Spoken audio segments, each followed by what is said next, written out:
ज्यांना कोणाला मेथीची भाजी आवडत नाही ते देखील अगदी 1 चपातीऐवजी 2 चपात्या नक्कीच खातील.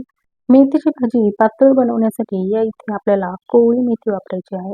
ही भाजी सुरुवातीला निवडून घ्यायची, नंतर स्वच्छ धुवायची आणि पाणी निथळायला एखाद्या चाळणीत ठेवायचे आहे. या भाजीसाठी हिरव्या मिरच्या, लसूण आणि थोडेसे भाजलेले शेंगदाणे याचं रसरशीत असं वाटण बनवून घ्यायचं आहे.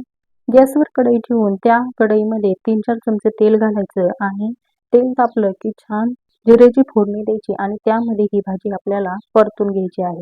तेलात परतल्यामुळे ही भाजी छान हिरवीगार होते आणि दुसरी गोष्ट म्हणजे या भाजीचा अर्क या रश्श्यामध्ये उतरला जातो. भाजी जेवढ्या प्रमाणात तुम्हाला रसरशीत बनवायची तेवढं पाणी आपल्याला या भाजीमध्ये घालायचं आहे. त्यानंतर चवीनुसार मीठ घालायचं आणि 1-2 वेळा ही भाजी छान हलवून घ्यायची.